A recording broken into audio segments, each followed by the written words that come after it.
विद्यार्थियों, BA second year के second paper के अंतर्गत आज हम पंथ निरपेक्षता के बारे में अध्ययन करेंगे। पंथ निरपेक्षता को कई बार धर्म निरपेक्षता के पर्याय के रूप में देखा जाता है, जो कि वास्तव में सही नहीं है। पंथ निरपेक्षता का जो अंग्रेजी शब्द है वो सेकुलरिज्म है। सेकुलरिज्म को हम पंथ निरपेक्ष ही कह सकते हैं, धर्म निरपेक्ष नहीं कह सकते हैं। भारतीय संविधान के अंतर्गत जो पंथ निरपेक्षता शब्द है वो शब्द मूल संविधान के अंतर्गत नहीं था, बल्कि भारतीय संविधान के अंतर्गत 1976 के अंतर्गत जब 42वां संविधान संशोधन हुआ था उस समय ये शब्द प्रस्तावना के अंतर्गत जोड़ा गया था। मूल संविधान के अंतर्गत हालांकि पंथ निरपेक्षता शब्द नहीं था, लेकिन पंथ निरपेक्ष शब्द के अंतर्गत जो भाव है वो जरूर प्रस्तावना के अंतर्गत थे। यानी कि पंथ निरपेक्ष के अंतर्गत पंथ से निरपेक्ष, इसके अंतर्गत यदि देखें तो संविधान की प्रस्तावना के अंतर्गत धर्म उपासना, धर्म विश्वास उपासना की स्वतंत्रता पहले ही प्रदान की गई थी, लेकिन संविधान का जब निर्माण हो रहा था तब उस समय पंथ निरपेक्ष शब्द को जोड़ना है नहीं जोड़ना है उसके संबंध में विभिन्न प्रकार के विवाद उभरकर सामने आए थे। इसलिए उस समय ये शब्द नहीं जोड़ा गया। 1976 के अंतर्गत ये शब्द जोड़ा गया था। पंथ निरपेक्ष शब्द का यदि हम तात्पर्य देखें तो पंथ निरपेक्ष शब्द जो है वो सेकुलरिज्म के अंतर्गत है, सेकुलरिज्म के अंतर्गत है, लेकिन इसको अगर हिंदी पर्याय देखें तो उसको धर्म निरपेक्ष कहा जाता है। वास्तव में भारतीय संविधान, भारतीय संस्कृति, परंपरा कोई भी धर्म निरपेक्ष नहीं हो सकती है। इसलिए भारत के संदर्भ में ये जो शब्द है पंथ निरपेक्ष शब्द ही ज्यादा सही बैठता है। जैसे महादेवी वर्मा ने भी ये कहा था कि धर्म निरपेक्षता क्या है, हम भारतीय लोग धर्म से निरपेक्ष हो भी नहीं सकते हैं। क्या हम अपने धर्म से निरपेक्ष हो सकते हैं? नहीं हो सकते हैं। तो भारत के अंतर्गत ये जो शब्द है वो पंथ निरपेक्ष शब्द ज्यादा सटीक बैठता है, क्योंकि यदि हम पाश्चात्य संदर्भ में देखें तो पाश्चात्य संदर्भ के अंतर्गत ये था कि मध्य युग के अंतर्गत चर्च और राज्यों का एक संघर्ष हुआ था, और चर्च और राज्यों के संघर्ष के अंतर्गत चर्च की जब महत्ता स्थापित हुई थी तो न सिर्फ चर्च धार्मिक सत्ता में बल्कि लौकिक सत्ता में भी भारतीय संदर्भ में यदि देखा जाए तो यूरोप पाश्चात्य संदर्भ के अंतर्गत जो चर्च है वो धार्मिक और लौकिक सत्ता दोनों में हस्तक्षेप करने लगे थे। इसलिए चर्च को लौकिक सत्ता से अलग रखने के लिए इस शब्द को गढ़ा गया था। इसके साथ ही साथ वहां पर खुद के धर्म के अलावा जो दूसरे धर्म के लोग थे उनके प्रति अत्याचार किया गया, अनेकों लोगों को मौत के घाट उतारा गया, और फिर 1648 में सेकुलरिज्म शब्द पहली बार 1648 के अंतर्गत पहली बार अस्तित्व में आया, जिसके अंतर्गत ये माना गया कि खुद के धर्म के अलावा दूसरे लोगों के धर्म के प्रति भी एक सकारात्मक नजरिया रखा जाएगा, एक दृष्टिकोण रखा जाएगा। यदि देखा जाए अमेरिका के अंतर्गत सबसे पहले अमेरिका का जो लिखित संविधान था 1776 के अंतर्गत, उसके अंतर्गत पंथ निरपेक्ष शब्द को संविधान के अंतर्गत भी स्थान दिया गया है, यानी कि खुद के धर्म के अलावा भी आदर भाव देखा जाए। लेकिन ये जो शब्द है मतलब पहली बार इसका अस्तित्व 1648 के अंतर्गत ये शब्द देखने को मिला। लेकिन भारतीय संदर्भ में यदि देखा जाए तो भारतीय संदर्भ के अंतर्गत तो सेकुलरिज्म का जो इतिहास है वो बहुत ज्यादा पुराना है। हम भारतीय लोग तो सभी धर्मों के प्रति आदर भाव रखते हैं, और भारत के अंतर्गत जैसे कहा गया है सर्वे भवन्तु सुखिनः, सर्वे सन्तु निरामया, सर्वे भद्राणि पश्यन्तु सर्वे, यानी कि सभी लोग सुखी हो, सभी लोग स्वस्थ हो, इस प्रकार की कामना भारतीय संस्कृति के अंतर्गत तो हजारों साल पहले से है। तो भारत के लिए जो सेकुलरिज्म शब्द है ये पंथ निरपेक्ष से संबंधित हम मान सकते हैं, धर्म निरपेक्ष से संबंधित नहीं हो सकता, क्योंकि धर्म का अंग्रेजी में जो अनुवाद है वो रिलीजन है, और हमारे यहाँ धर्म को धृ धातु से उत्पन्न माना गया है। धर्म वो जो कि धारण करने योग्य है। मनु ने स्पष्ट रूप से धारण करने योग्य 10 गुण बताए हैं। 10 गुण बताए हैं, जैसे दया है, क्षमा है, परोपकार है, ये प्रेम है, सहयोग है। इस तरह के 10 गुणों को धारण करना सत्यता है, ये धर्म है। तो हमारी संस्कृति के अंतर्गत पंथ निरपेक्ष शब्द को संविधान में जो स्थान दिया गया है वो पंथ निरपेक्ष शब्द को दिया गया है। और इसके अंतर्गत भारतीय संविधान के अंतर्गत पंथ के आधार पर, संप्रदाय के आधार पर किसी भी प्रकार का कोई भेदभाव नहीं किया जा सकता है। यदि हम पंथ निरपेक्षता का अभिप्राय देखें तो इसका क्या अभिप्राय है, तो इसके अंतर्गत हम ये कह सकते हैं कि राज्य के अपने कार्य, नीतियां धर्म के आधार पर नहीं होगी। राज्य का अपना कोई धर्म नहीं होगा और राज्य धर्म के आधार पर, पंथ के आधार पर, संप्रदाय के आधार पर किसी भी प्रकार का कोई भेदभाव राज्य के द्वारा नहीं किया जाएगा। धर्म के लिए जो राज्य है वो धर्म को एक आंतरिक वस्तु मानता है। धर्म और राजनीति की पृथकता में विश्वास करता है। धर्म अलग है और राजनीति अलग है, इसकी पृथकता में विश्वास करता है। तो ये पंथ निरपेक्ष या धर्म निरपेक्षता का अभिप्राय है। यानी कि यदि एक लाइन में हम कहें तो राज्य धर्म के आधार पर किसी भी व्यक्ति के साथ किसी भी प्रकार का कोई भेदभाव नहीं करता। यदि राजनीतिक क्षेत्र के अंतर्गत हम इसका अर्थ देखें तो राजनीतिक क्षेत्र के अंतर्गत इसका अर्थ है कि राज्य अपनी नीतियां, कानून, योजनाएं बनाते समय धर्म के आधार पर नहीं बनाएगा और न ही दल बनाते समय, निर्वाचन करते समय, चुनावों के संदर्भ में राज्य के द्वारा धर्म के आधार पर कोई नीति बनाई जाएगी या भेदभाव किया जाएगा।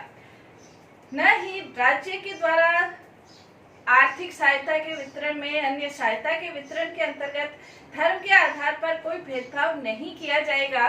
इसे धर्मनिरपेक्ष नहीं बल्कि इसे पंथ निरपेक्ष राज्य कहेंगे, जो किसी पंथ के आधार पर किसी भी प्रकार का कोई भेदभाव नहीं करता है, न नीतियां बनाने में, न सार्वजनिक सहायता के वितरण में, न योजनाओं के वितरण में, न नौकरियों के संदर्भ में, न नियुक्तियों के संदर्भ में, न राजनीतिक दृष्टि से किसी प्रकार का कोई भेदभाव नहीं किया जाता। उसे पंथ निरपेक्ष राज्य कहा जा सकता है। इसके अर्थ में जैसे राधा कृष्णन के शब्दों में हम कह सकते हैं पंथ निरपेक्ष होने का तात्पर्य अधर्मी होना नहीं है अथवा संकुचित धारणा पर चलना नहीं होता, वरन इसका तात्पर्य होता है पूर्णतः आध्यात्मिक होना। यानी कि पंथ निरपेक्ष होने का राधा कृष्ण ये कहना चाहते हैं कि पंथ निरपेक्ष होने का तात्पर्य ये नहीं है कि हम आध्यात्मिक नहीं हो, बल्कि पंथ निरपेक्ष होने का तात्पर्य ये है पूर्ण रूप से आध्यात्मिक होना। यानी कि धर्म के आधार पर, पंथ के आधार पर किसी के साथ कोई भेदभाव नहीं किया जाना। इसी प्रकार ऑक्सफोर्ड शब्दकोश के अनुसार पंथ निरपेक्ष का तात्पर्य ये है कि नैतिकता और ईश्वर के प्रति जो भाव है वो अगले या भावी जीवन की कल्पना पर आधारित नहीं होते। नैतिकता या ईश्वर के प्रति भाव भावी जीवन की कल्पना पर आधारित न होकर इसी जीवन के अंतर्गत, लौकिक जीवन के कल्याण के अंतर्गत ये भाव होते हैं। ये ऑक्सफोर्ड शब्दकोश के अनुसार है। इसी प्रकार अंबेडकर ने ये कहा था संविधान निर्माण के समय कि पंथ निरपेक्ष होने का तात्पर्य ये नहीं है कि हम धर्म से विमुख हो गए, बल्कि पंथ निरपेक्षता का तात्पर्य ये है कि राज्य धर्म को व्यक्ति की व्यक्तिगत वस्तु मानता है। आप किसी भी धर्म का पालन करें, प्रचार करें, पोषण करें, इसके लिए आप स्वतंत्र हैं। तो ये पंथ निरपेक्षता का अभिप्राय है, जिसके अंतर्गत हम टी टोपे के शब्दों में हम कह सकते हैं कि पंथ के क्षेत्र में, धर्म के क्षेत्र में राज्य लेसेस फेयर की नीति का पालन करता है। यानी कि इसके अंतर्गत राज्य के द्वारा धर्म के क्षेत्र में कोई हस्तक्षेप नहीं किया जाता, बल्कि ईश्वर और राज्य ईश्वर और व्यक्ति, ये दोनों का आपस का व्यक्तिगत मामला मानता है। व्यक्तिगत मामला मानता है कि व्यक्ति ईश्वर को माने नहीं माने, कौन से माने, क्या माने, ये उसकी व्यक्तिगत रुचि है और उसके आधार पर उसका व्यक्तिगत ये स्वतंत्रता है। यानी कि टोपी ये मानते हैं, टीके टोपी ये मानते हैं कि ये इसके अंतर्गत बेसिस फेयर की। भारत ने धर्म निरपेक्षता या पंथ निरपेक्षता को क्यों अपनाया है, इसके भी कुछ कारण रहे हैं। हम ये देखते हैं कि भारतीय संस्कृति का आधार, हमारे जीवन का आधार, भारतीय पुरुषार्थ, जो 4 पुरुषार्थ बताए गए हैं, धर्म अर्थ काम मोक्ष, इसके अंतर्गत धर्म को सबसे पहला आधार प्रदान किया गया है। वेद व्यास ने जैसे ये कहा था कि धर्म से काम की उत्पत्ति, धर्म से अर्थ की, अर्थ से काम की, काम से मोक्ष की, ऐसे चक्र चलता है। तो इस आधार पर हम कह सकते हैं कि धर्म भारतीय संस्कृति का मूल आधार रहा है। लेकिन फिर भी भारतीय संविधान के अंतर्गत पंथ निरपेक्षता को क्यों अपनाया गया है, इसके कुछ कारण रहे हैं। जिसके अंतर्गत पहला कारण हम कह सकते हैं कि सांप्रदायिकता के कुप्रभाव से बचने के लिए पंथ निरपेक्षता को अपनाया गया है। जैसे ब्रिटिश शासन ने भारतीय समाज को बांटने का अपना पूरा प्रयास किया था और इसी संदर्भ में उन्होंने 1909, 1919, 1935 के भारत शासन अधिनियम के आधार पर सांप्रदायिक निर्वाचन प्रणाली को शुरू किया था, जिससे भारतीय समाज टुकड़ों में बंट जाए। 47 के अंतर्गत सांप्रदायिकता का कुप्रभाव हम सभी जानते हैं, कुप्रभाव भारतीय राजनीति के अंतर्गत था। इसी कुप्रभाव से बचने के लिए धर्म के आधार पर किसी भी प्रकार का कोई बंटवारा या धर्म के आधार पर हम एक दूसरे को अलग नहीं माने, बल्कि धर्म के आधार पर सभी एकजुट हो, एकता की भावना महसूस करे। इसीलिए भारतीय संविधान के अंतर्गत पंथ निरपेक्षता को लागू किया गया है। इसके अलावा भारत के अंतर्गत विविधता में एकता स्थापित करने के लिए भी पंथ निरपेक्षता को लागू किया गया है। यदि हम विविधता देखें तो भारत के अंतर्गत 12 प्रकार के धर्मों के लोग रहते हैं, 122 भाषाएं बोली जाती है और करीब सैकड़ों बोलियां बोली जाती है। तो इस विविधता में एकता तभी स्थापित हो सकती है जब भारत पंथ निरपेक्षता को अपना आदर्श घोषित करे, ताकि भारत के अंतर्गत जो वसुधैव कुटुंब की भावना है वो भावना बनी रहे और भारतीय के अंतर्गत निवास करने वाले विभिन्न धर्मों के, विभिन्न भाषाओं के, विभिन्न संस्कृतियों के लोग आपस में मिलजुल कर रह सके। सर्वधर्म समभाव, जैसे कि राधा कृष्ण ने ये कहा था कि पंथ निरपेक्षता का तात्पर्य भारत के संदर्भ में सर्वधर्म समभाव, सर्वधर्म सद्भाव और सर्वधर्म समन्वय की जो भावना है वो भारतीय संविधान निर्माता लागू करना चाहते थे। इसके अलावा अल्पसंख्यकों के हितों के संरक्षण के लिए भी हमने पंथ निरपेक्षता को लागू किया था। भारत के अंतर्गत अनेक धर्मों के लोग रहते हैं, जैसे 12 धर्मों के, विभिन्न धर्मों के। हिंदू बहुल राष्ट्र है, लेकिन यहाँ पर मुस्लिम भी है, सिख भी है, ईसाई भी है, पारसी भी है, बौद्ध भी है, जैन भी है। अनेक धर्मों के लोग रहते हैं। भारत में रहते हुए वो अपने आप को अल्पसंख्यक महसूस करते हुए असुरक्षित महसूस नहीं करे। इसके लिए पंथ निरपेक्षता शब्द के आदर्श को ग्रहण किया गया है, ताकि सभी लोग, जो भारतीय संस्कृति का महत्वपूर्ण आदर्श रहा है, संस्कृति का मूल आदर्श ग्रहण किया गया है। इसी प्रकार लोकतांत्रिक शासन व्यवस्था में विश्वास भारतीय लोग करते हैं। लोकतांत्रिक शासन व्यवस्था के अंतर्गत समानता इसका महत्वपूर्ण तत्व है। समानता के अंतर्गत सभी धर्म, भाषा, जातियों के लोगों के साथ समान व्यवहार होता है। भारत के अंतर्गत भी लोकतांत्रिक आदर्श को ग्रहण किया गया है। यदि धर्म के आधार पर कोई भेदभाव किया जाए या राज्य कोई राज धर्म घोषित कर दे तो समानता का आदर्श खत्म हो जाता है। इसी समानता के आदर्श के लिए पंथ निरपेक्षता को ग्रहण किया गया है। व्यक्तिगत स्वतंत्रता में विश्वास करता है भारतीय संविधान। व्यक्तिगत स्वतंत्रता में विश्वास करता है। व्यक्तिगत स्वतंत्रता के अंतर्गत धार्मिक स्वतंत्रता भी व्यक्तिगत स्वतंत्रता के अंतर्गत आती है। ये व्यक्ति का व्यक्तिगत मामला है कि वो किस धर्म को माने, किस धर्म का प्रचार करे, किस धर्म के संरक्षण करे, किस धर्म की व्रति करे, किस धर्म के विश्वास के अनुसार अपना आचरण करे, ये व्यक्ति की व्यक्तिगत स्वतंत्रता है।